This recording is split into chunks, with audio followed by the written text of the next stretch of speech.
નમસ્કાર વિદ્યાર્થી મિત્રો, ધોરણ 10 વિષય ગણિત પ્રકરણ 6 ત્રિકોણ નવ પ્રકરણ શરૂ કરીએ છીએ। સૌથી પહેલાં તો તમે બધા સ્વસ્થ હશો તેવી આશા રાખું છું અને સ્વસ્થ રહેજો, સાચવજો। હમણાં જ ગવર્મેન્ટની ગાઈડલાઈન પ્રમાણે ધોરણ 10 આમ તો ધોરણ 9થી 12 એના પરીક્ષા માળખામાં ફેરફાર કરવામાં આવેલ છે, જેની જાણ કદાચ તમને થઈ હશે।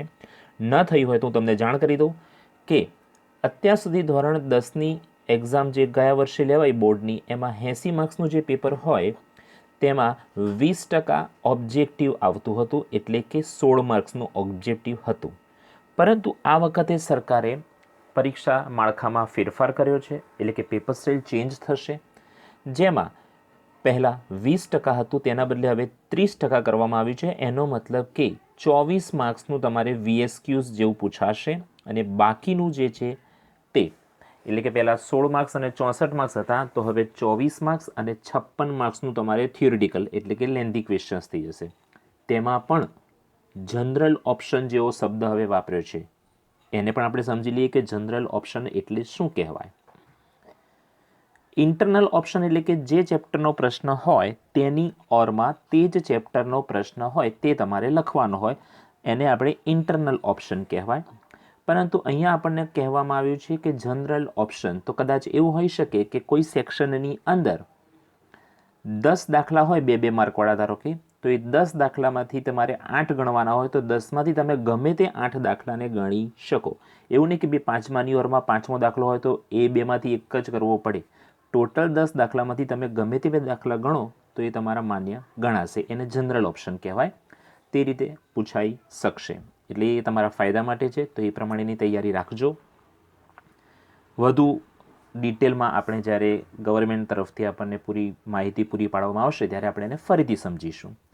હવે આપણે શરૂ કરીએ આપણું પ્રકરણ 6 ત્રિકોણ, જે કંઈક અંશે તમે ધોરણ 9માં ભણી જ ચૂક્યા છો। સૌથી પહેલાં તો ત્રિકોણ કોને કહેવાય? તો ત્રિકોણ એ 9મા ધોરણમાં આપણે ભણ્યા હતા કે 3 રેખાખંડો વડે રચાતી બંધ સમતલીય આકૃતિને ત્રિકોણ કહે છે। ત્રિકોણને 6 અંગો હોય છે, 3 ખૂણાઓ અને 3 બાજુઓ। પરંતુ હવે ત્રિકોણ માટે આપણે સમજવાનું છે એકરૂપ ત્રિકોણો કોને કહેવાય।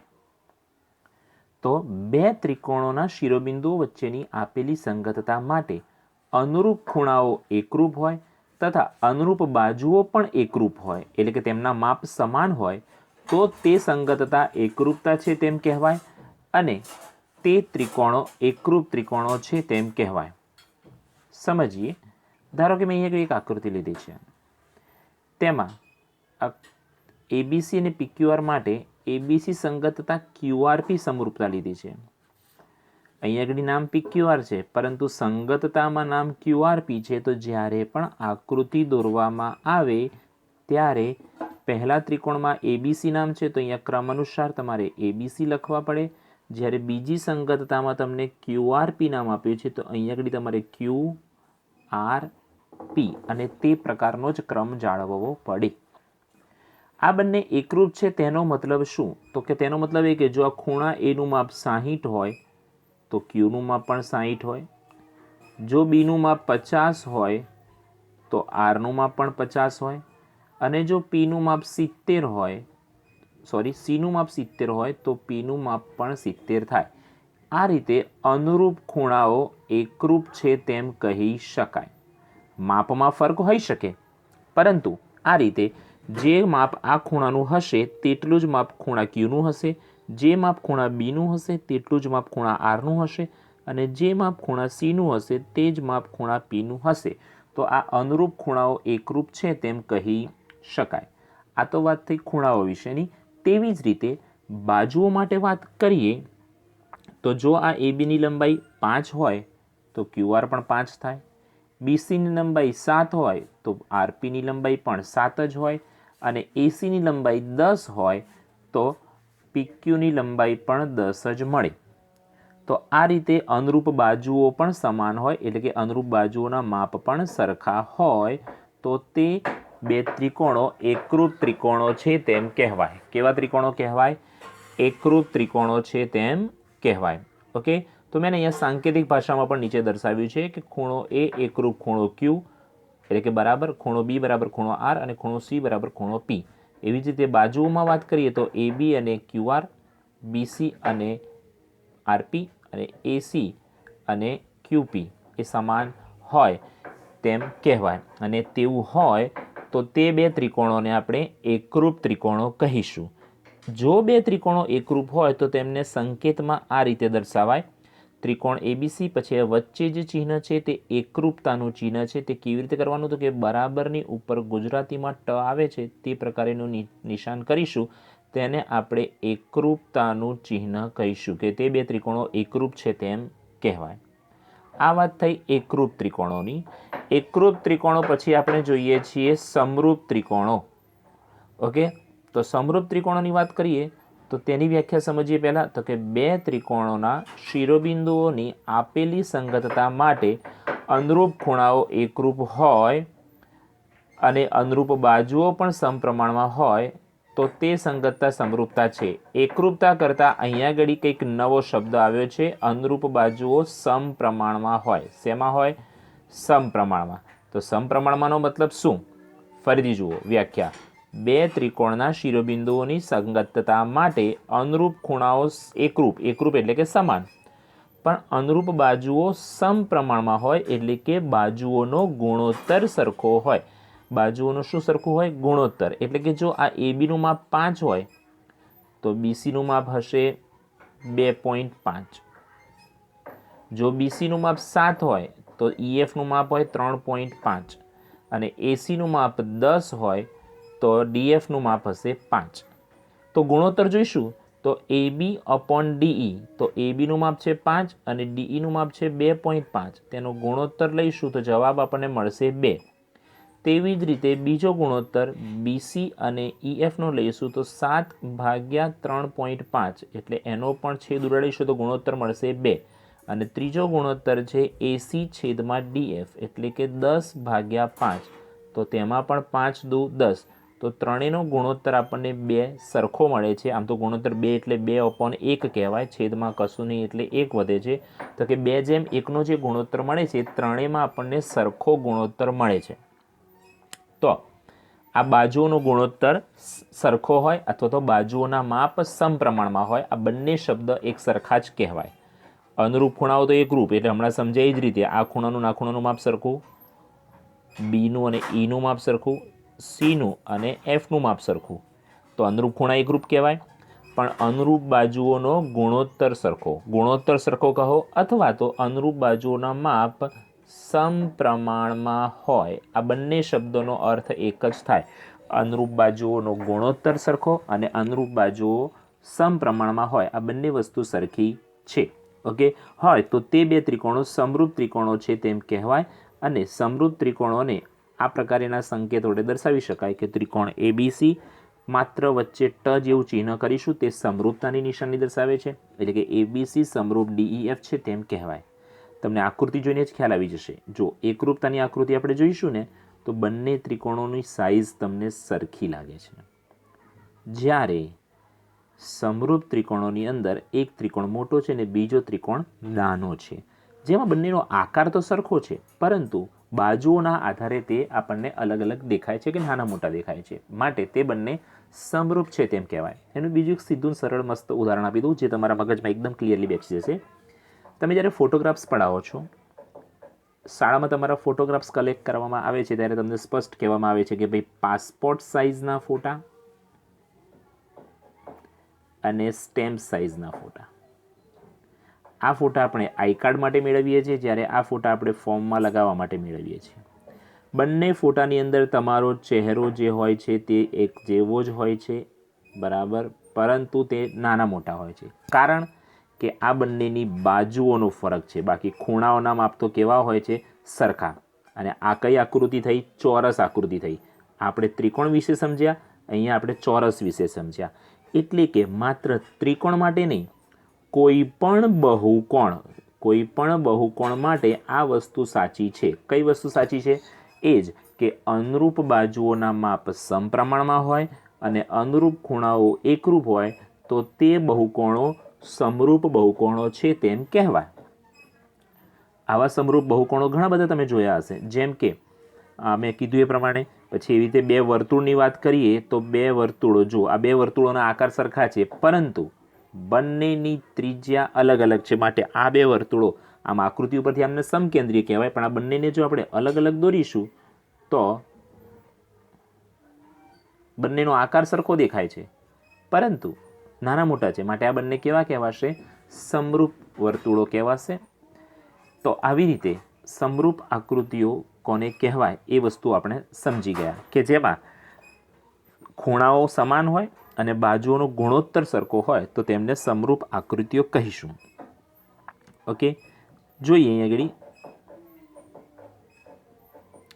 આગળ મેં બીજી એક આકૃતિ છે આપણી પાસે, કે જેમાં એબીની લંબાઈ 1.5 સેમી છે, જ્યારે PQ 3 છે.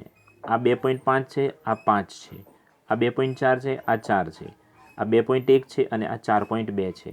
તો એની અનુરૂપ બાજુનો ગુણોત્તર લઈશું. તો ધારો કે પહેલો જ ગુણોત્તર 1.5 ભાગ્યા 3, તો તેનો ગુણોત્તર આવશે 1/2. એવી જ રીતે 2.5 અને 5નો ગુણોત્તર લઈશું તો તે પણ આપણને મળશે 1/2. 2.4 અને 4.8નો ગુણોત્તર લઈશું તો એ પણ આપણને મળશે 1/2. અને 2.1 ભાગ્યા 4.2 લઈશું તો પણ આપણને ગુણોત્તર મળશે 1.2. ખૂણાઓ વિશે વાત કરી લઈએ. તો ખૂણાઓમાં ખૂણો એ 105 છે, તો અહીં આગળ પણ 105. આ ખૂણો 100 છે તો આ ખૂણો પણ 100 છે. આ ખૂણો 70 છે તો આ ખૂણો પણ 70 છે. અને આ 85 છે તો આ પણ 85 છે. એટલે કે અનુરૂપ ખૂણાઓના માપ પણ સમાન છે. તો પછી આ બંને આકૃતિ જે છે તે કેવી કહેવાશે? સમરૂપ આકૃતિ અથવા તો સમરૂપ બહુકોણ છે તેમ કહેવાશે. આના ઉપરથી એવું પણ કહી શકાય કે આ બે બહુકોણ એકબીજાને સમરૂપ છે. હવે હું કોઈ ત્રીજો બહુકોણ લઉં, આ જ પ્રકારની આકૃતિ હોય પરંતુ બાજુઓના માપ અલગ અલગ હોય. અહીં આગળ DABCD છે, અહીં આગળ PQRS છે. તો ધારો કે અહીં આગળ આપણે X, Y, Z અને W ચોથો બહુકોણ લીધો, જે માનો કે આ બહુકોણને સમરૂપ છે. તો આ બંને પરસ્પર સમરૂપ છે, આને સમરૂપ છે, તો ઇનડાયરેક્ટલી XYZW એ ABCD ને પણ સમરૂપ થશે. આ વસ્તુને આપણે માઇન્ડમાં ક્લિયર રાખીશું. ઓકે, ત્યારબાદ એક મહત્વનો મુદ્દો સમજીએ કે કોઈ પણ બે આકૃતિઓ અથવા તો બે ત્રિકોણો એકરૂપ હોય તો તે સમરૂપ હોય જ. એકરૂપ હોય તે સમરૂપ હોય જ, પરંતુ સમરૂપ હોય તે એકરૂપ ન પણ હોય.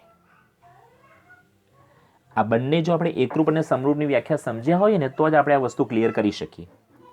ફરીથી, એકરૂપ ત્રિકોણો સમરૂપ હોય જ. કારણ કે સમરૂપ હોવા માટે શું હોવું જોઈએ? અનુરૂપ ખૂણાઓ સમાન અને અનુરૂપ બાજુઓનો ગુણોત્તર સમાન. હવે જો આ બાજુનું માપ 5 હોય, આનું પણ 5, આ 7, આનું પણ 7 અને આ 10 અને આ પણ 10, તો આની અનુરૂપ બાજુનો ગુણોત્તર જો લેવામાં આવશે તો દરેકનો ગુણોત્તર આપણને એક જ મળે છે. એટલે કે એકરૂપ ત્રિકોણોમાં અનુરૂપ ખૂણા તો સમાન છે અને બાજુઓનો ગુણોત્તર પણ સરખો મળે છે. તેનો મતલબ કે આ બે એકરૂપ ત્રિકોણો એ સમરૂપ છે જ. પરંતુ સમરૂપ ત્રિકોણો એકરૂપ થવા માટે આ એક ત્રિકોણ છે અને આ બીજો ત્રિકોણ છે, તો આ બે સમરૂપ છે તો એને એકરૂપ થવું હોય તો બાજુનું માપ તો કેવું હોવું જોઈએ? સરખું, જે થઈ શકશે નહીં. માટે કહી શકાય કે સમરૂપ ત્રિકોણો હોય તે એકરૂપ હોઈ શકે નહીં, પરંતુ એકરૂપ ત્રિકોણો સમરૂપ હોઈ શકે. તો એક આ વસ્તુ પણ આપણે માઇન્ડમાં ક્લિયર રાખીશું. ઓકે, આગળ વધીએ. અહીં આગળ પણ આપણી પાસે બીજી બે આકૃતિઓ છે, તે સમરૂપ છે કે નહીં તે આપણે નક્કી કરવાનું છે. ઓકે, તો હવે આપણે એને નક્કી કરવાનો પ્રયત્ન કરીએ કે તે આકૃતિઓ સમરૂપ છે કે નહીં. પહેલું આપણને એક ચોરસ આપેલો છે ABCD. કયો આપેલો છે? ચોરસ ABCD છે. ઓકે, તો ચોરસ ABCDમાં ABની લંબાઈ 3, PQની 3.5. હવે આગળ જોવાની જરૂર છે. ઓકે, ચલો 3 અને 3.5નો ગુણોત્તર લેવાનો છે. ત્યારબાદ BCની લંબાઈ 3 છે, જ્યારે RQની લંબાઈ 3 છે, તો આ ગુણોત્તર અને આ બાજુનો ગુણોત્તર આપણને સરખા મળવાના નથી, કારણ કે અહીંયા 3 અને અહીંયા 3.5 છે, પછી અહીંયા 3 અને અહીંયા 3 છે, માટે ગુણોત્તર બંનેનો બાજુનો ગુણોત્તર બદલાઈ જાય છે. માટે આ બે ચતુષ્કોણ એટલે કે આ બે ચોરસ જે છે તે બે ચોરસ જે છે આ બંને ચોરસ એ સમરૂપ નથી. બીજી આકૃતિ જોઈએ. 2.1 4.2 2.1 4.2 2.1 4.2 2.1 અને 4.2 આ બધાનો ગુણોત્તર જોશું તો 2.1/4.2 તો બધાનો ગુણોત્તર આપણને 1/2 જ મળશે. તો તમને એમ થશે કે હા હો બાજુનો ગુણોત્તર તો આપણને સરખો મળી ગયો, એનો મતલબ કે આ સમરૂપ છે. પણ ના, બીજી શરત આપણે વિચારવી પડશે. કઈ? ખૂણાઓ વિશેની.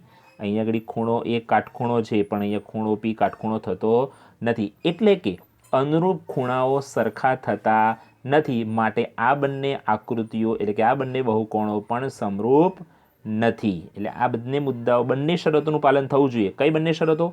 અનુરૂપ ખૂણાઓ એકરૂપ હોવા જોઈએ અને અનુરૂપ બાજુઓ નો ગુણોત્તર સરખો હોવો જોઈએ. આ બંને વસ્તુ હોય તો જ તે એકરૂપ છે તેમ કહી શકાય. તો આ જ વસ્તુને આધારે અથવા તો આને જ ધ્યાનમાં રાખીને આપણે સ્વાધ્યાય 6.1 શરૂ કરીએ છીએ.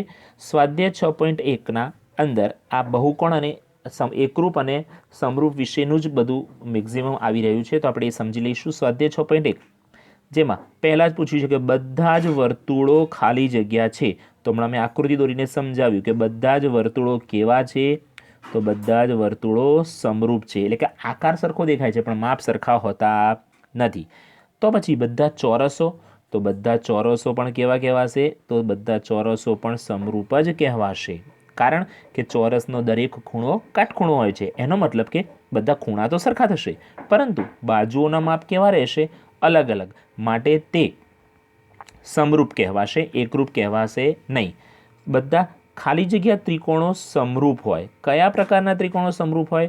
સમદ્વિબાજુ કે સમબાજુ?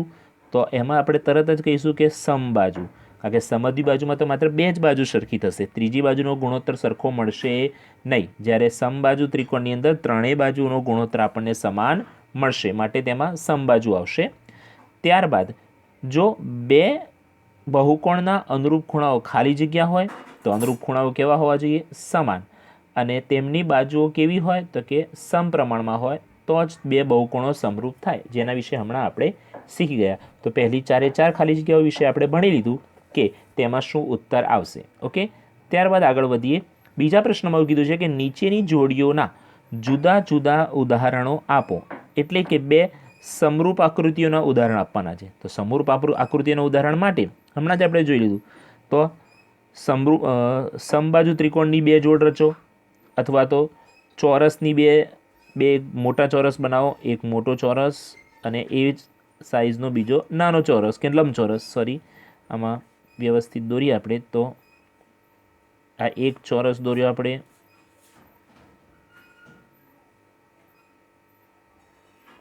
બીજો ચોરસ દોર્યો, તો આ બંને જે છે એ સમરૂપ કહેવાય. એવી રીતે આપણે આકૃતિ દોરીને દર્શાવી દેવાનું, અથવા તો નામ આપીને પણ દર્શાવી શકાય.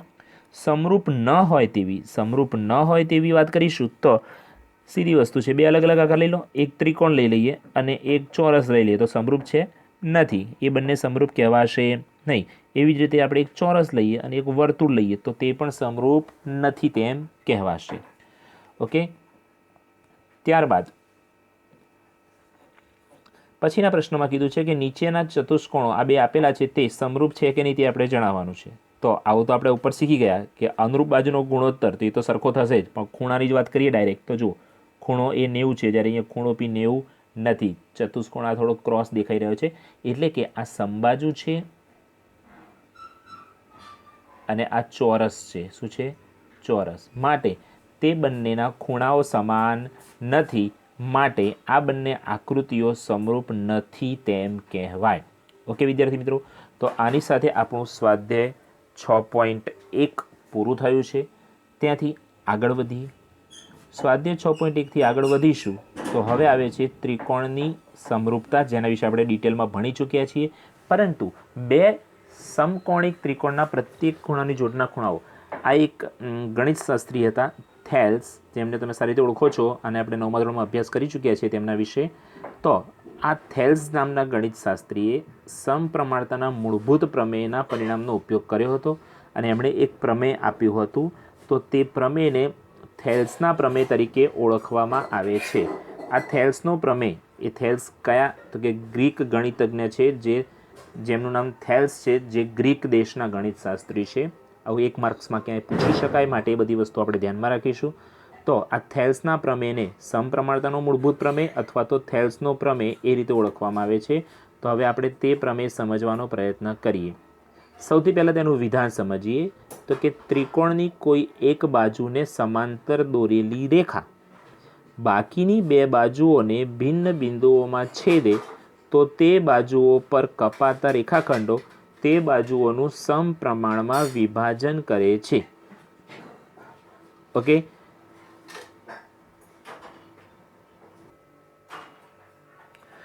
જો ત્રિકોણની કોઈ એક બાજુને સમાંતર દોરેલી રેખા, ધારો કે આપણી પાસે આ ત્રિકોણ છે, ત્રિકોણ ABC, એમાં BCને સમાંતર દોરેલી રેખા ABને Dમાં અને ACને Eમાં છેદે, જેથી DE અને BC સમાંતર થાય. તો આ રેખા DE એ AB અને ACનું સમાન ગુણોત્તરમાં વિભાજન કરે છે, એટલે કે AD/BD બરાબર AE/EC થાય. તેવું આપણે સાબિત કરવું છે. ઓકે, તો આ છે આપણો પ્રમેય 6.1નું વિધાન, જેના ઉપરથી પક્ષ અને સાધ્ય આપણે જાતે લખવું પડશે. અહીંયા પુસ્તકની અંદર ત્રિકોણ ABCની બાજુ BCને સમાંતર રેખા બાકીની 2 બાજુઓ AB અને ACને અનુક્રમે D અને Eમાં છેદે છે, આટલી વસ્તુ આપણા માટે પક્ષ થઈ જશે. શું થઈ જશે? પક્ષ. અને સાબિત શું કરવું છે? જે મેં હમણાં દર્શાવ્યું કે AD/BD બરાબર AE/EC, આ આપણા માટે સાધ્ય થઈ જશે. જે પેલી બાજુના પછીના પેજ ઉપર તો આવશે જ, પણ આ મેં તમને અહીંયા સમજાવી રાખ્યું કે તમારે પક્ષ અને સાધ્ય આ રીતે અલગ પાડવાનું છે. ઓકે, આ આકૃતિ જે છે આપણે હમણાં સાથે સમજતા જઈશું, એટલે તમને એ પણ ફાવી જાય. ઓકે, હવે પ્રમેયમાં આપણે આગળ વધીએ. પ્રમેયની અંદર આ સાબિત કરવાનું છે, આપણા માટે સાધ્ય થઈ ગયું. અહીંયા આગળ હું આકૃતિ દોરી રાખું છું.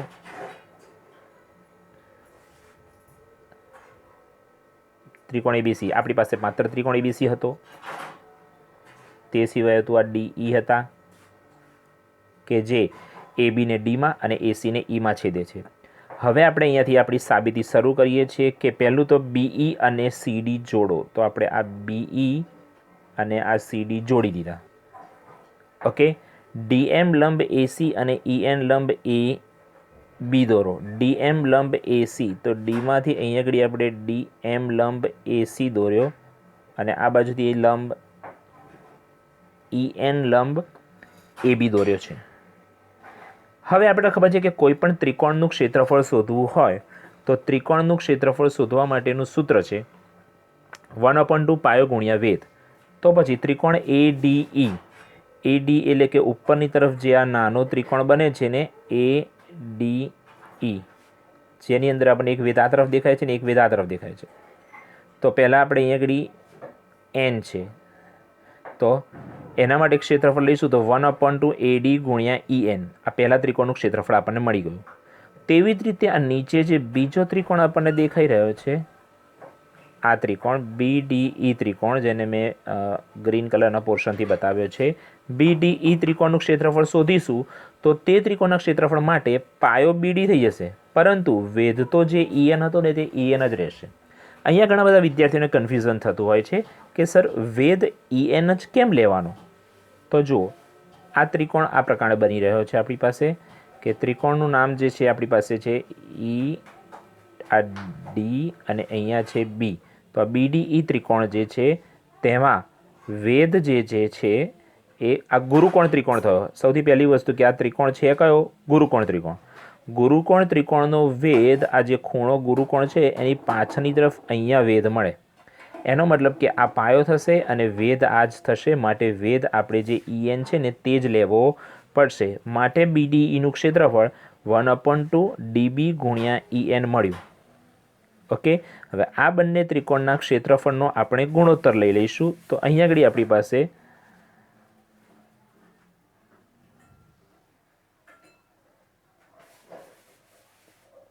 ગુણોત્તર લઈશું તો આપણી પાસે મળે છે ADE અપોન BDE બરાબર 1/2 AD ગુણ્યા EN છેદમાં 1/2 BD ગુણ્યા EN, જેમાંથી 1/2 કેન્સલ અને EN કેન્સલ, તો આપણી પાસે વધે છે AD અપોન BD, જેને આપણે કહી દઈશું પરિણામ નંબર 1. હવે આકૃતિ અહીંયા ફરીથી દર્શાવી દઉં છું.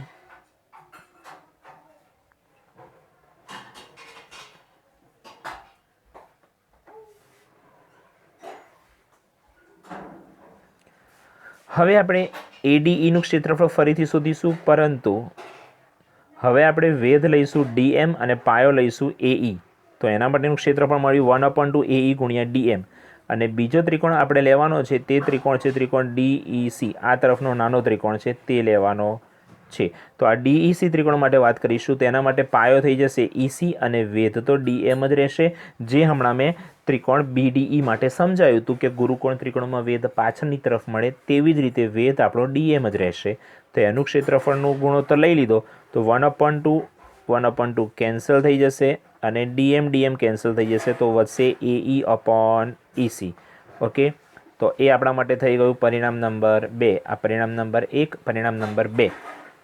હવે નોંધીશું તો ત્રિકોણ BDE અને ત્રિકોણ DEC આ બંને કયા ત્રિકોણો? તો આપણી જે આકૃતિ હતી આ પ્રમાણેની, અહીંયા હતા DE અને અહીંયા હતા BC. તો ત્રિકોણ BDE, આ ત્રિકોણ BDE અને ત્રિકોણ CDE આ બંને ત્રિકોણો જે છે બે સમાંતર રેખાઓની વચ્ચે અને એક જ પાયાવાળા છે કે જેથી તે સમક્ષેત્ર હોય. એવું આપણે 9મા ધોરણમાં શીખી ગયા છીએ કે એક જ પાયા પર અને બે સમાંતર રેખાની વચ્ચે આવેલા ત્રિકોણો સમક્ષેત્ર હોય, એટલે કે તેમનું ક્ષેત્રફળ સમાન હોય. તો આપણે કહી શકીએ કે BDE અને DECનું ક્ષેત્રફળ કેવું છે? સરખું છે. તો તે આપણા માટે થઈ જશે પરિણામ નંબર 3. આ થયું ગયું પરિણામ નંબર 3. પરિણામ 2, આ પરિણામ નંબર 3.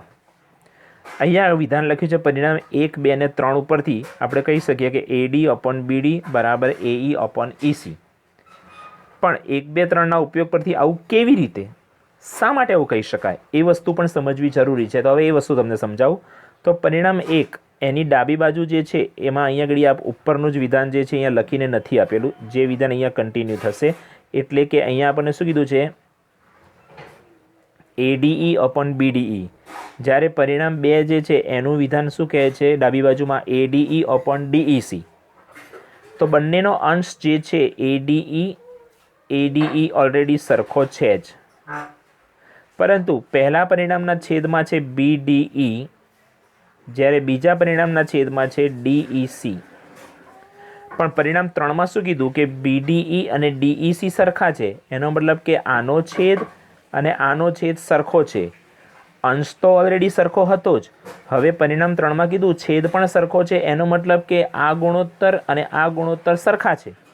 તો જો ડાબી બાજુ સરખી હોય તો તે પરિણામની જમણી બાજુ પણ સરખી થાય, એટલે કે આ બાજુ અને આ બાજુ પણ સરખી થાય. તો તેના ઉપરથી આપણે AD અપોન BD બરાબર AE અપોન EC કહી શકીએ. અને પ્રમેય પૂર્ણ થાય એટલે આ રીતે કાળા કલરનું આપણે પેન વડે આમ ઘાટું કરી નાખીએ એટલે આપણું પ્રમેય ત્યાં પૂર્ણ થાય છે તેમ કહેવાય. તો આવી રીતે આપણે પ્રમેય 6.1ની સાબિતી શીખ્યા. તો તમારે હોમવર્કમાં પ્રમેય 6.1 3 વખત લખવાનો છે. ક્લાસ વર્કમાં 1 વખત તો લખવાનો જ. સ્વાધ્યાય 6.1 પણ લખવાનું છે. જે પણ થિયરી ચાલી છે તેની PDF હું તમને મોકલી આપીશ, એટલે PDFનું ક્લાસ વર્કમાં લખવાનું અને હોમવર્કમાં સ્વાધ્યાય 6.1 તથા પ્રમેય 6.1ને 3 વખત લખવાનો છે. અને હા, ભલે બોર્ડની પરીક્ષામાં ગવર્મેન્ટ દ્વારા ગાઈડલાઈન પ્રમાણે આ પ્રમેયને કેન્સલ કરવામાં આવેલ હોય તેમ છતાં પણ તેની સમજૂતી આપણે તૈયાર કરવાની છે, કારણ કે એના ઉપયોગથી દાખલાઓ પણ ગણવાના આવશે. તો હવે પેપર સ્ટાઇલ બદલાય છે, તો એના પ્રમાણે હવે કદાચ VSQમાં કે એમાં પણ આનો ક્યાંય ઉપયોગ આવે માટે આપણે આ પ્રમેય તૈયાર કરવાનો તો છે જ. ઓકે વિદ્યાર્થી મિત્રો, તો અહીંયા સુધી રાખીએ છીએ. આવતી વખતે નવા મુદ્દા સાથે અભ્યાસ કરીશું. Okay, thank you.